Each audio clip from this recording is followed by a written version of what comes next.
কিন্তু আমরা কেন আল্লাহর সাহায্য পাচ্ছি না এটা বোঝা জানার দরকার আছে কি না? আল্লাহ সাহায্য করবে বান্দাকে। ঈমানদার যদি হয়, মুমিন যদি হয়, মুত্তাকিন যদি হয়, তাহলে আল্লাহ অবশ্যই সাহায্য করবে। আল্লাহ বলেন মাকানা হাক্কুন আলাইনা নাসরুল মুমিনিন। আল্লাহ বলেন আমার উপর ওয়াজিব, আমার উপর দায়িত্ব আমার মুমিন বান্দাদেরকে, মুমিনাদেরকে সাহায্য করা। এটা আমি আল্লাহর উপর একটা দায়িত্ব এবং কর্তব্য। চিৎকার করে বলে সুবহানাল্লাহ। আল্লাহ নিজে ওয়াদা করেছেন যে আমি মুমিনদেরকে সাহায্য করব। কিন্তু আজকে যারা আমরা মুমিন বলে দাবি করছি, আজকে আমরা কেন বিপদগ্রস্ত? আমাদের উপর সাহায্য আসছে না কেন? আমি প্রথমেই আয়াত কারিমা তেলাওয়াত করেছিলাম, আমার সঙ্গে করুন। বিসমিল্লাহির রহমানির রহিম। ওয়ালা তাহিনু ওয়ালা তাহজানু ওয়া আনতুল আ'লাউনা ইন কুনতুম মুমিনিন। কার কথা? জবান তুলে বলে কার কথা? আল্লাহ রাব্বুল আলামিন ওয়াদা করেছেন বান্দারে শোনো, ওয়ালা তাহিনু ওয়ালা তাহজানু ওয়া আনতুমুল আ'লাউনা ইন কুনতুম মুমিনিন। আমার আল্লাহ বলেন বান্দা শোনো, ভয় করো না, চিন্তা করো না। যদি তোমাদের সামনে কোনো বিপদ আসে, তুমি যদি মুমিন হও, তুমি যদি মুত্তাকিন হও, তুমি যদি ঈমানদার হয়ে থাকো, আমি আল্লাহ ঘোষণা করে দিলাম তোমার কোনো ভয় নাই, চিন্তা নাই। আমি আল্লাহ তোমাকে সমস্ত বিপদ থেকে উদ্ধার করব। আরে বাবা জি বলে মারহাবা। আল্লাহ আমাদের পক্ষে না বিপক্ষে? আওয়াজ দিয়ে বলি পক্ষে না বিপক্ষে? তাহলে আজকে আমরা এত বিপদগ্রস্ত কেন? আজকে সারা পৃথিবীর জমিনে মুসলমান হচ্ছে সব থেকে নির্যাতিত, নিপীড়িত। মুসলমান হচ্ছে সব থেকে বঞ্চিত। কেন? তাহলে এখান থেকে আমরা বুঝে নিতে হবে যে আসলে আমরা সত্যিকারের মুমিন হতে মুমিন যারা ছিল,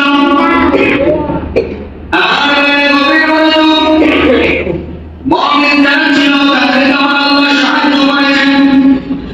বদরের যুদ্ধের ইতিহাসের দিকে তাকান, 300 জন সাহাবায়ে কেরাম আমার নবী বদরের যুদ্ধের মধ্যে অংশগ্রহণ করেছেন। কিন্তু মুসলমানদের কোনো হাতিয়ার ছিল না, মুসলমানদের অস্ত্র ছিল না, মুসলমানদের বহর ছিল না, দৌড়া ছিল না, ঘোড়া ছিল না। মুসলমানরা ছিল নিরস্ত্র, কাফেররা ছিল সজ্জিত। ওই অবস্থায় মুসলমানদেরকে বিজয় দান করেছেন আমার আল্লাহ। কে দান করেছেন? একদম ছোট্ট কথা বলবেন, বাচ্চাদেরকে একটু দূরে সরাই। মুসলমানদেরকে বিজয় দান করেছেন কে? তাহলে এবার আপনি বলেন, আল্লাহ যে বলেছেন ওয়ালা তাহিনু ওয়ালা তাহজানু ওয়া আনতুম আ'লাউনা ইন কুনতুম মুমিনিন। মুসলমানদের কোনো ভয় নাই, ঈমানদারদের কোনো ভয় নাই, মুত্তাকিনদের কোনো ভয় নাই। সাহায্য করবে কে? সৈন্যের সাথে কাফেরের সাথে যুদ্ধ করেছে 313 জন, বিজয় দিয়েছে সাহায্য করেছে রোম সম্রাটের সাথে 1 লক্ষ সৈন্যের সাথে মুসলমান 3000 সৈন্য যুদ্ধ করেছে। সুবহানাল্লাহ। কত টাকা? একটু জবান তুলে বলি কত টাকা? 3000 সৈন্য যুদ্ধ করে বিজয় ছিনিয়ে এনেছে। এবার আপনারা জবান তুলে বলেন সাহায্য করেছে কে? আল্লাহ। আল্লাহ তখন সাহায্য করতে পারছে মুসলমানদেরকে, এখন আল্লাহ সাহায্য আসছে না, আল্লাহ মনে ভুলে গেছে। কথা আল্লাহ ক্ষমতা কমে গেছে। ওয়াল হাইয়ুল কাইয়ুম, আল্লাহ তো চিরঞ্জীব। ইন্নাল্লাহা আলা কুল্লি শাইইন কাদির, আল্লাহ হচ্ছে সর্বময় ক্ষমতাকারী, সর্বশক্তিমান। আল্লাহ ক্ষমতা কমে না, আল্লাহ ক্ষমতা কমে না, আল্লাহ গতি নাই, আল্লাহর ক্ষমতার কোনো হিসাব নাই। কত যে ক্ষমতা এটা বাংলা হিসাব করে বলতে পাবে না। ওই আল্লাহ মুসলমানদেরকে এত বড় সার্টিফিকেট দিয়েছেন যে আমি তোমাদেরকে সাহায্য করা আমার ওয়াজিব, আমি সাহায্য করবই। কিন্তু আজকে দেখা যাচ্ছে উল্টো, আজকে মুসলমান সারা পৃথিবীর মধ্যে নির্যাতিত নিপীড়িত, মুসলমান আজকে মারা যাচ্ছে। কেন? এই জন্য বুঝতে হবে মুসলমানিত্ব হারিয়ে গেছে। আমরা মুসলমান হয়ে মুসলমানিত্ব কথা হয় না, হারিয়ে ফেলেছি।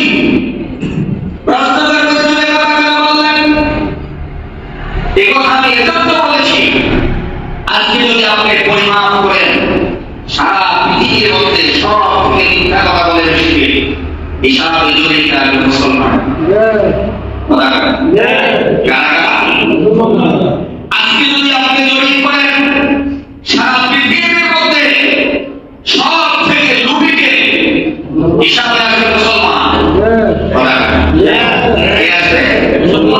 আজকে যদি আপনি জড়িয়ে পড়েন সারা পৃথিবীর মধ্যে সব থেকে বিলাসিতা জীবনযাপন করে আপনার হিসাবে জড়িয়ে আসবে মুসলমান। ঠিক না নাকি? আল্লাহ বলছেন তোমরা পৃথিবী বিলাসিতা নিয়ে পৃথিবী প্রেমে পাগল হয়ে আমি আল্লাহর কাছ থেকে দূরে সরে নিয়েছ, এজন্য আমার আল্লাহর পক্ষ থেকে সাহায্য আসা বন্ধ হয়ে গেছে। সাহাবায়ে কেরামদেরকে আল্লাহ সাহায্য করতে পেরেছেন, তাদের পরে এত সুন্দর কাপড় ছিল না, তাদের পেটে ভালো মতো তিন বেলার খাবার ছিল না, কিন্তু তাদের ইমানি পাওয়ার এত ছিল যে আল্লাহ নিজে তাদেরকে সাহায্য করেছেন।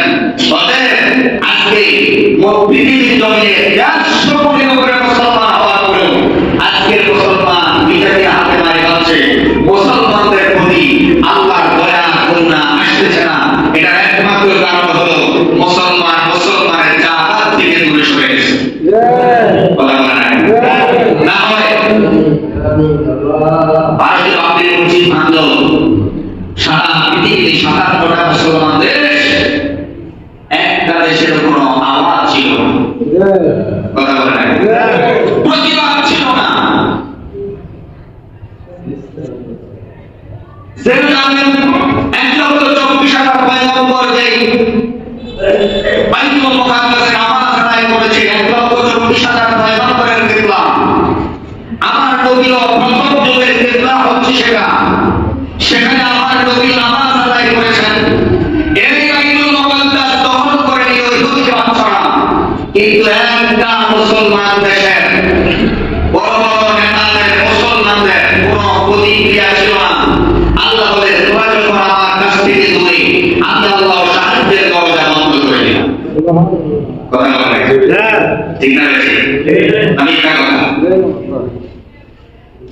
এই প্রযুক্তি ফিলিস্তিনের মুসলমানরা যুদ্ধ করছে বাইতুল মুকাদ্দাসকে রক্ষা করার জন্য, কিন্তু আশেপাশে আরবি মুসলমানদের ঘুরে আছে।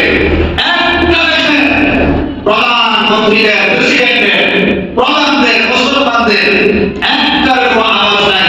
প্রত্যেকে ক্ষমতা নিয়ে বসে আছে। এজন্য আল্লাহর পক্ষ থেকে কোনো সাহায্য আমরা পাচ্ছি না।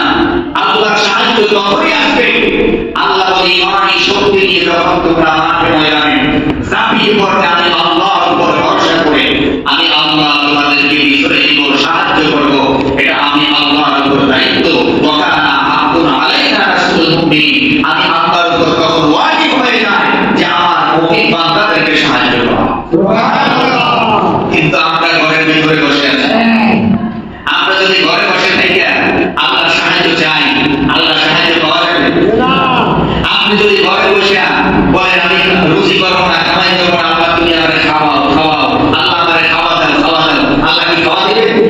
কথা বলেন দিবে? আপনি মাঠে যেতে হবে, কর্ম করতে হবে, আল্লাহ আপনার কর্মের মাধ্যমে বরকত দান করবে, আপনাকে স্বাবলম্বী করবে। আমরা আজকে আমরা মনে করতেছি আমি নামাজ পড়বো, মসজিদে যাবো, রোজা রাখবো, অসুবিধা নাই, আমি তো আল্লাহর কাম করতে আছি, এটা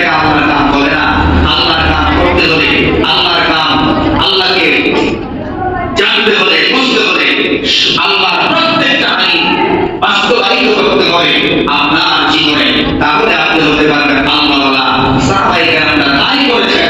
সাহাবায়ে কেরামদের পেটে ভাত ছিল না, পরনে পোশাক ছিল না, কিন্তু ঈমানটা ছিল তাদের মজবুত। তারা দুনিয়ার প্রতি লজ্জাশা ছিল না, তারা আল্লাহকে বিশ্বাস করে, আল্লাহর নবীকে মহব্বত করে, আল্লাহর নবীর কথা অনুযায়ী আল্লাহর নবীর পথে জীবন যাপন করেছেন। এজন্য আল্লাহ তাদেরকে সাহায্য করেছেন। চিৎকার করে বলি সুবহানাল্লাহ। এখন যদি আমরা সেই পথে চলতে পারি, তাহলে আপনারা বলেন আল্লাহকে আমাদেরকে সাহায্য করবে কি করবে না? কথা বলে না, করবে কি করবে না? আল্লাহর কসম করে বলি, মুসলমান যদি এখন ওই সাহাবায়ে কেরামের পথে আসে, নবীদের পথে আসে, নবীদের পথে যদি চলে আসে, ইহদিনাস সিরাতাল মুস্তাকিম পথে যদি মুসলমান এখন চলে আসে, আল্লাহর কসম আল্লাহ এখন মুসলমানদের বিজয় দিবে, মুসলমানদেরকে সাহায্য করবে। একটা মুসলমান ওই জাতির হাতে মারি খাবে না, আর মুসলমানদের হাতে বিশ্বের ক্ষমতা আল্লাহ দান করবে।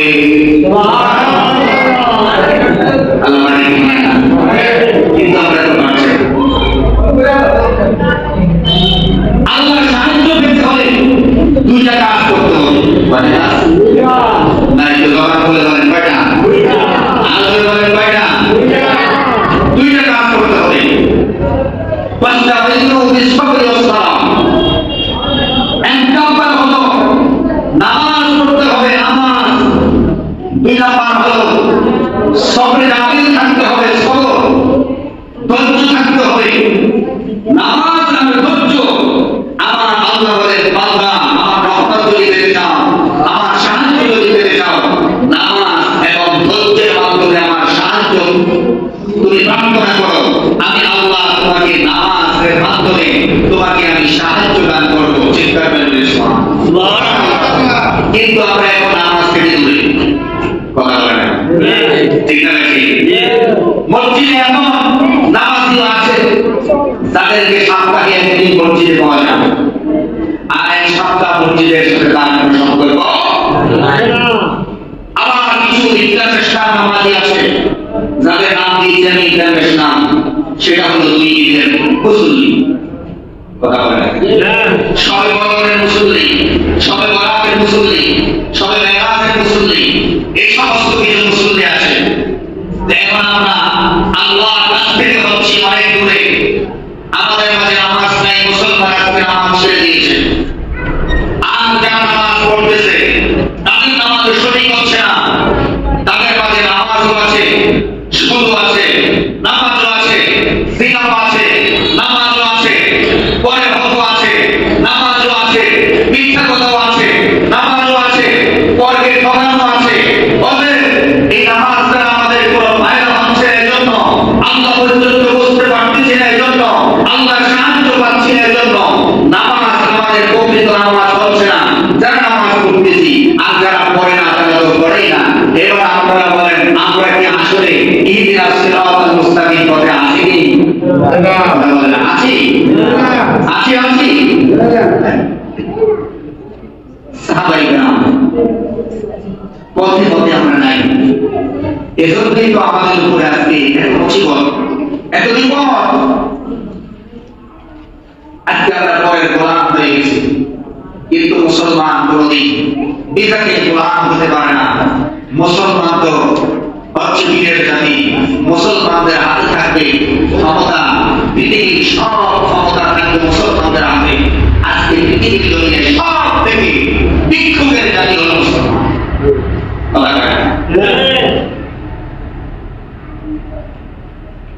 কারণ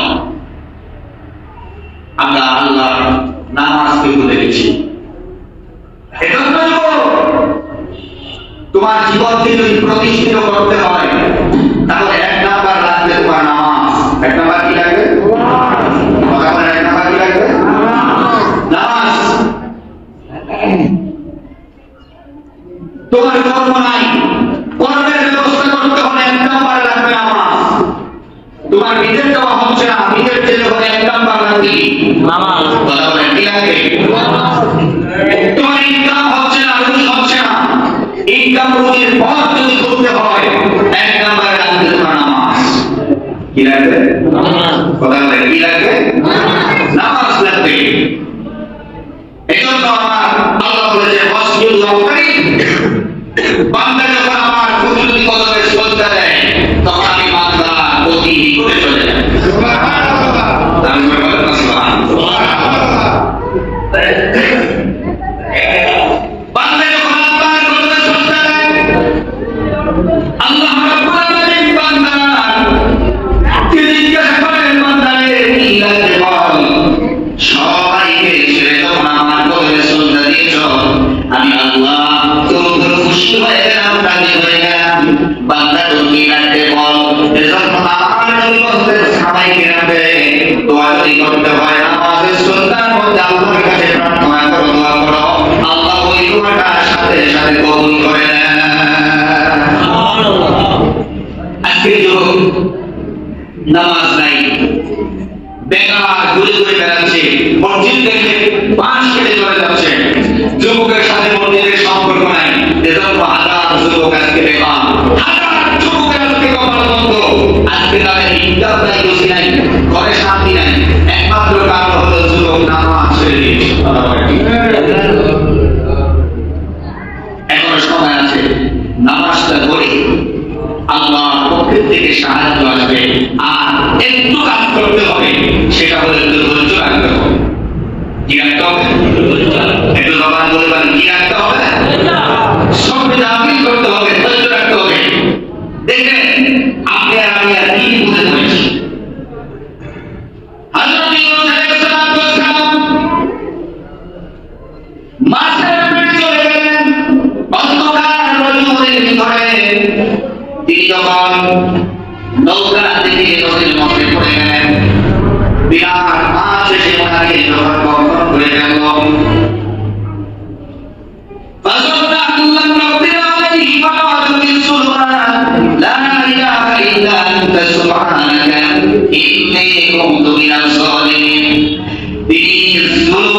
অন্ধকারের মধ্যে পড়ে গেলেন। কয়টা অন্ধকার? একটা হলো রাতের অন্ধকার, আরেকটা হলো পানির অন্ধকার, আরেকটা হলো মাছের পেটের অন্ধকার। তিনটা অন্ধকারের মধ্যে পড়ে গেলেন। সব থেকে গভীরতম সাগর পৃথিবীর, ওই সাগরের একেবারে তলদেশের মধ্যে মাছ চলে গেলেন। সেখানের মধ্যে তিনি চলে গেলেন, আর সেখান থেকে তিনি আল্লাহকে ডাক দিলেন, লা ইলাহা ইল্লা আনতা সুবহানাকা ইন্নী কুনতু মিনাজ জালিমিন। আল্লাহু আকবার। আল্লাহ কি শোনে নাই? কথা বলেন, আল্লাহ শোনে নাই? আল্লাহ সেখান থেকে জবাব দিলেন, ওরে নূহ, বিপদে পড়েছো, আমি আল্লাহকে স্মরণ করেছো, আমি আল্লাহ তোমাকে বিপদ থেকে উদ্ধার করে দিলাম। আল্লাহর সাথে সাথে আমার প্রশ্ন আউট করে দিলেন। আল্লাহ কি বললেন? فاستجبنا له ونجيناه من الغم وكذلك ننجي المؤمنين.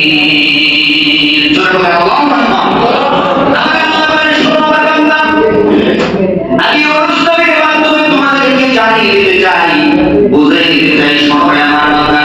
তোমরাও যদি অনুষ্ঠবের মতো এত বড় বিপদের মধ্যে পড়ে যাও, আর এইভাবে আমার আল্লাহকে ডাক দিয়েছেন, তুমি যদি এইভাবে অন্তরের মধ্যে মায়া নিয়ে তরফ দিয়ে মহব্বত দিয়ে যদি আমাকে এইভাবে ডাক দিতে পারো, আমি তোমাকে অনুষ্ঠবের মতো তার চাইতে আরো কঠিন কঠিন বিপদ থেকে আমি আল্লাহ উদ্ধার করবো।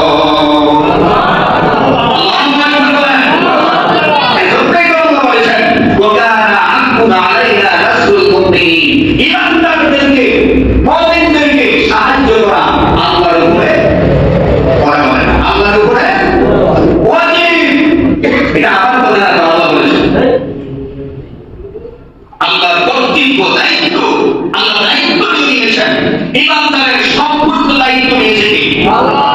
আল্লাহ বলেন কে? এখন প্রশ্ন হলো আমরা ইমানদার হতে পারছি কি? সেটাই তো কথা। আমরা ইমানদার হতে পারছি কিনা? যদি ইমানদার হতে পারি 100%, আমাদের দায়িত্ব নিয়ে আল্লাহ।